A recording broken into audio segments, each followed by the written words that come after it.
Hi everyone, my name is Jameson, and this is my very first Amazon.com video review, hopefully the first of many. I'd appreciate any feedback or comments that you have after the video, so without further ado, let's get right into it. This is the Blue Yeti microphone.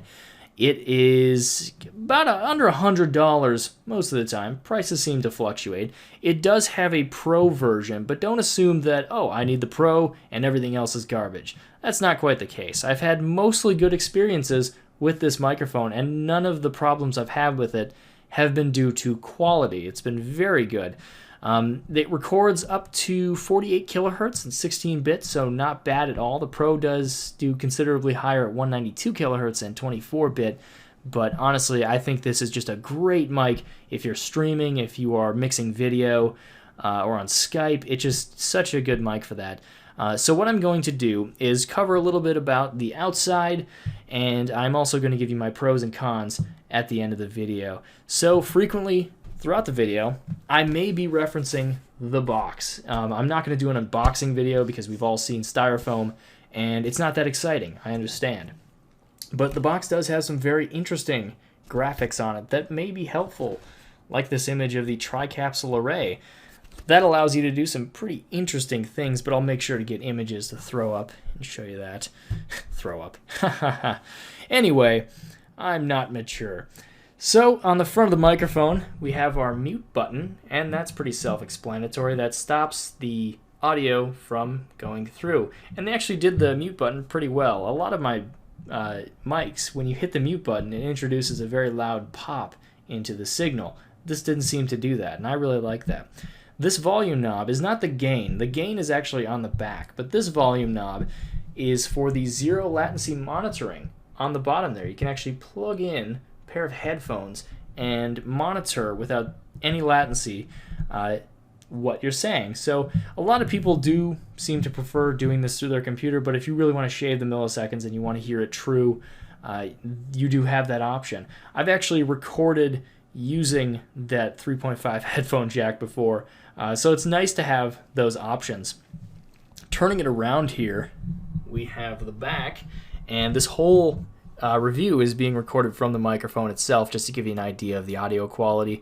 It's in cardioid mode right now, so I apologize if it trails off and on throughout the video since I'm turning the microphone. So you have your gain switch, which I'm not sure the exact stats on how high that goes or how low. I'll throw them up in the video, and man, I say throw up a lot. I'm apologizing for that right now. You can see there's 4 recording patterns, and I'm going to go ahead and switch this to stereo.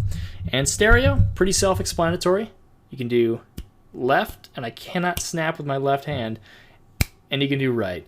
So this is cool and just makes you sound a little more omniscient. There are other applications for it as well. Personally, I do not use this very much, just because mono seems to work just fine for me. We all heard omni, or the cardioid, so I'm going to go to omnidirectional. Omnidirectional picks up everything equally. That entire array is being put to work. So if you wanted to record the ambiance of a room or a forest or something, you could do that. So you're probably hearing not a forest or deer frolicking right now, but you can probably hear the fans on my computer, my TV humming a little bit.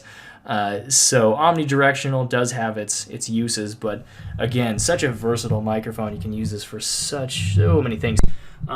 This is bidirectional. I actually used this last week for an interview with someone that would be picking up the front and the back as well. So I'm at the front of the microphone, and now I'm at the side, and now I'm at the back of it. So you can see that it definitely does filter out the noise on the sides.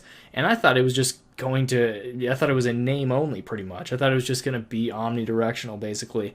But it really does matter, and it filters out a lot of the side. And I thought that was really cool. So I'm going to go ahead and switch it back to omnidirectional, and then we can get into the pros and cons. Okay, so my very first pro is that it's easy to set up and it's easy to use. This microphone, after getting a new cable for it, which I'll cover in my cons, worked absolutely fine with XSplit, Audition, Audacity. I can't even think of another program that I use it with. Premiere, I think I recorded directly into that. Sony Vegas, I did that. It just works fantastic, especially with Skype, and it's just done such a good job. You plug it in and it just goes. That's Windows and Mac, and I'm sure Linux has a pain-free experience as well. And if it isn't, I'll test it shortly. I'll put that in the description of this video. But yeah, it's been so painless, and all you need is in the microphone itself. So if you were to buy a similar mic for about $100, let's say an SM58, you would need to buy some kind of preamp. And that's going to run you, you can buy one for as low as $30. I wouldn't recommend it, but that's just more equipment though that you need to use. Everything you need is inside, so it's uncluttered and inexpensive, just adding more value to the microphone. It's a really nice thing about it. I would say the other pro is that it's aesthetically pleasing. It just looks very nice, especially if you're a Mac user. I know one Mac fanboy who loves this microphone because it's just that nice brushed silver, and just having this set on a desk, just it's kind of a conversation piece almost. And quality obviously is a pro. It seems to do a great job being so versatile, but I'm sure you guys can already assume that. So let's get on to the dark side and cover the cons. Alright guys, so I mentioned it a little bit earlier, but I did have troubles with the audio cable. Nothing wrong with the connections on the microphone itself. That's one thing I have with it. It wasn't the microphone's fault. I'm sure quality assurance is much lower for the cable than it is the actual microphone. So not much of a con there. The second con I had, or the first real con I guess you would say, is the bass. The bass, to me, is not very useful. This is probably not going to be an issue for some users out there, but the problem for me is that I bought this for PC use. I'm constantly talking into it and typing on my keyboard or clicking on my mouse.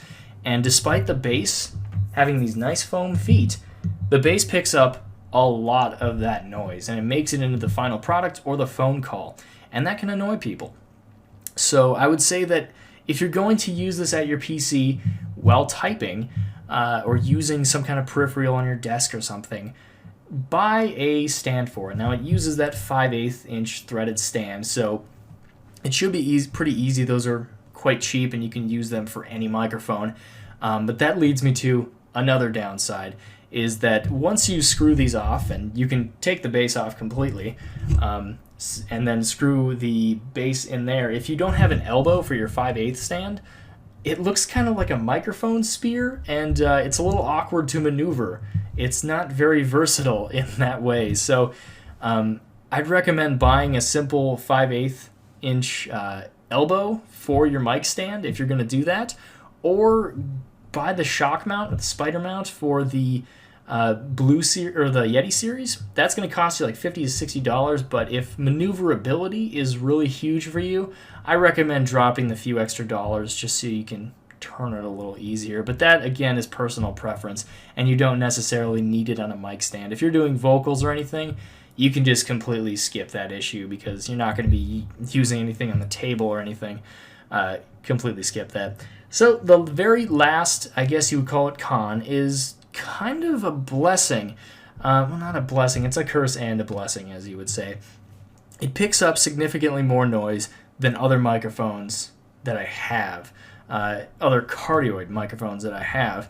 Now, that's nice because you don't have to be in a very specific spot for that mic to pick up your voice. You can kind of move around a little bit. You're not as restricted. That's obviously not a good thing because you're picking up more information than you need. Your signal-to-noise ratio becomes closer. So that, I would say, is counterbalanced in the fact that it does so many other things. Bidirectional, omnidirectional stereo. It has so many capabilities.